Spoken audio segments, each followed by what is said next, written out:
Hello viewers, and welcome to yet another edition of our Facebook blogging. And today I'll have to apologize because I've not been on Facebook for a long time, and as I promised before I leave, before I go for my leave, I said that I would be posting the videos, but unfortunately due to a very busy tight schedule, I was not able to do as I promised. But I will do my best to continue these videos based on what I think is necessary for us to talk about. We only talk about relevant matters that concerns our nation's forwardness. Okay, so each person have what you think you can do for your nation, and this is what I think I can do for my nation. You're welcome once again. Okay, Gambian people, I talk to you based on what I think, what I feel, but I expect you to also say to me what you think I'm lacking or what you think I should be able to bring into these videos. It is very important that we come together and say our views, and people listen to you and also give you feedback, because it is from that feedback that you can be able to know whether you are doing the right thing or the opposite side. So far, people have given me courage, and people have always give me their thoughts that I'm doing the good thing, so thank God for that. Basically, what I want us to do is that we're in the new year, so we'll have a little bit of changes in the way we do our videos. First, we are going to be speaking, doing our videos only on English language. We apologize for those that will listen to us in local language, because we have some comments, people saying the why did I leave the fuller out and so on and so forth. So for that reason, I am going to leave out all the local languages, and then we base it on only English, something that we'll be doing only Mondays and Fridays. Like I said, the last time we did our videos, we were talking about women empowerment. Today, we are going to talk about child protection. Okay, we have to talk about child protection because I believe in our societies that children are very exposed and vulnerable in our societies. So the way when we talk about women, then we should also talk about children, because they are very exposed. Now let's look at it this way. In our societies, for instance Gambia or Africa, we treat our children in a way that no one can really understand, and that is a very bad standard in our lives. We have Gambian children that are very good, intelligent, but when it comes to decision making, Gambians cannot make decisions simply because that's the way the society treats them before, when they were young. In our societies, for instance in the Gambia, children are not allowed to eat this way, children are not allowed to talk this way, children are not allowed to participate in our societies, discussions in our societies. They are not allowed to sit with elders, they are not allowed to talk in gatherings. Now this way, we are making the children to lose confidence in themselves. Now when we want our children to be the best, we want them to think, to be like the Max Zuckerberg, to be like the Western children that think.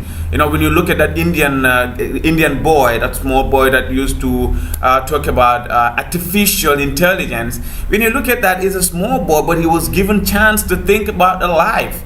He think about the war, he will give his own analysis about life, and he becomes very intelligent. And this is how we have to do with our children. But our children are so exposed, so much so that we don't allow them to think. Now I'm going to take an example. Let's say, for instance, when you gather Gambians together and you say, let's give ideas. Okay, the Gambian people are going to give the best of ideas in the world, but when you look at it in other ways, when it comes to implementation, we cannot implement because we have that problem that since we were young, we were told to do it. Okay, we were told to do, but we don't do.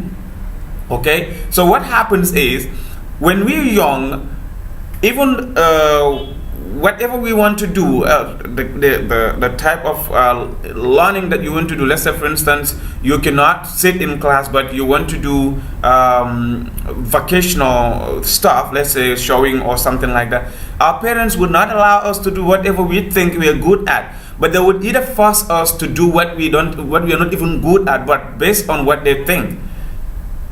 Okay, I will take an example. Like, for instance, I had a brother that they took to school. He said to us that, you know what, I'm not good at school. I cannot do all these things. You know what? Take me to mechanism. Okay, mechanic. I want to be a mechanical, some mechanical guy. I just want to work with cars and stuff like that. But I am not good in class. I cannot do it.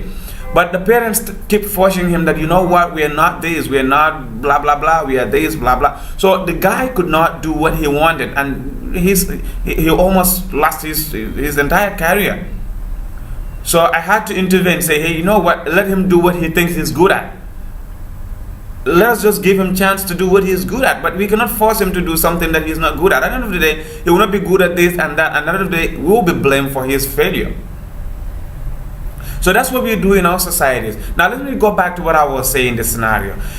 Children, when they grew up with a mentality that they have since they were young. We grow up with a mentality that we were taught, the mentality that we had since we were young. We cannot make decisions simply because decisions are not made by us since we were young. So when we come to ideas, we give biggest ideas in the entire world, but when it comes to implementation, we cannot implement.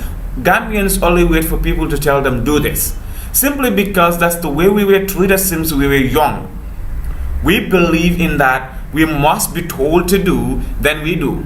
But we cannot do simply because we want to do. That is very dangerous for us. We can give ideas, but when it comes to implementation, we cannot, because that's the way we were exposed. Now let's go to another thing that is about children being exposed. In Africa, let's say for instance in the Gambia, when you send a child to bring a cup of water for you, or put water in a cup and bring it for you, and unfortunately the cup fell from the guy, the child, and then fall on the ground, and then wreck, whatever, breaks, then in Gambia, we will not tell this child that this is the way you handle this cup, but instead we are going to beat. Now I want us to think about this. Beating does not solve, it does not make a child, it instead makes the child, it spoils the child for you. One, the child will either be used to this beating and becomes a criminal at the end, or will be used to this beating and then it will not make any changes, or you're going to psychologically threaten the guy, or maybe psychologically spoil the child's brain. Okay, you're going to hamper him, and that is not good. So when the children do something wrong, when a child does something wrong, what you can do is talk, dialogue. Say, hey, this is not the way to handle this cup. This is the way you should. Next time, be careful. But when you hit him because he breaks a cup, and you send him again, he's going to break. There's a likelihood, high likelihood, that he's going to break this cup again, because he or she will be afraid that if I break this cup, they're going to beat me. So because of that one, he can fall down and then break it again. Okay, so we have to be careful with the way we treat our children, with their mindsets, how we grew them up. We have to know how to grow our children up, because if we want them to be the best elders tomorrow, then we have to build a foundation for them since the time that they were young. But when we want to wait until children are their 18s, and look at it, even in Africa, in the Gambia, you will even have 27, 28 years, 30 years, you have your money, you want to build your own compound and have move there, and then they'll start saying a lot of things, and then this spiritual stuff, blah, blah, blah. And then at the end of the day, you will not be what you want to be. Then our societies become lazy, and people become lazy simply because during our childhood, we are told to do everything. We cannot think, we cannot imagine, because when we were young, our parents do everything for us. They don't allow us to think. That when you're eating, that is the way you eat in Africa, in the Gambia. That is the way you walk. That is the way everything about you is controlled. So in that case, whatever is not told to you, you cannot do it, because that's the way you were treated. That's the way you were brought up. When you were young, you were told. So when you grow up, it becomes a problem for you to think and then implement. But you can give ideas, but you will not be able to implement because that's the way you were treated. Now, when we are treating our children when they were young, stop the beating, stop harassing them, stop using foul words on your children. Because when you go out, you see small children giving foul, using F words, using foul words, because that's the way their parents do to them. Their parents will be using insulting, so they will be using foul words to them, like you this, you that, your mother this, your mother that. So the children get used to these things, and then they get exposed to harm things. And then at the end of the day, they will be insulting. They don't know it's not good because their parents are insulting in front of them. You fight also your wife in front of the children. At the end of the day, when the children grow up, they fight their wives because they think that it's a norm. They think that it's not bad to beat. When you beat them, they grow up, they will beat because they think beating is the only way. But there are other ways that you can take care of your children, not by beating. You can talk to them. That's the way you do. Say, hey, this is the way you do it, not that way. This is the best way, not that way. We see the West. They don't beat, but their children, they don't go to somebody's compound and do this. They don't go to, when they're young, they don't go to people's compounds and break stuff there and stuff. No. They control them by talking to them. Listen to them. Sometimes children, you don't need to necessarily beat them. What do? Every child has something that he likes the most. He or she likes the most. Okay? They are obsessed with something, or whatever the case is. They might be obsessed with football or movie or something. You deny them what they're obsessed with, what they love the best. Okay, just say, okay, he likes football. You say, okay, when you do this, when you don't study, you're not going to play football tomorrow. When you don't read, you're not going to play football. So he knows that he loves football, and if you deny him football, he's not going to like it. So he's obviously going to do the right thing. This is what you do. You're going to psychologically train him to be a smart guy in the future. But in Africa, for instance, in the Gambia, like when I was young, I was very stubborn. So the only thing that they do, every day I got beaten when I was young. Every day. It's not like every day I must do something that they will beat me. At the end of the day, I got used to it. When you even beat me, when I do something wrong, I don't care. I do things, and I don't care because I believe that it's going to be beating. So that is not the way. In Africa, when you eat, beat. When you work, beat. Whatever you do is beating. That is going to psychologically harm your children. Don't harm your children psychologically, because in the future they are expected to be leaders. So when they become leaders, they will be weak leaders. Because when people are young and then you give them everything, you tell them everything, at the end of the day, they will not be able to make their own ideas, frame them together, and then give the best thing. They will not, because they will be weak in terms of making decisions. So if these people become leaders tomorrow, they'll be weak leaders. So we have to avoid that. We have to protect our children.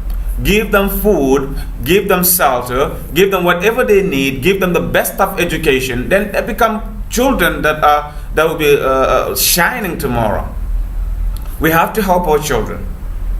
I'll stop here today, and I'll come on Friday, inshallah. We are going to talk about important and relevant matters in this country, matters that are relevant.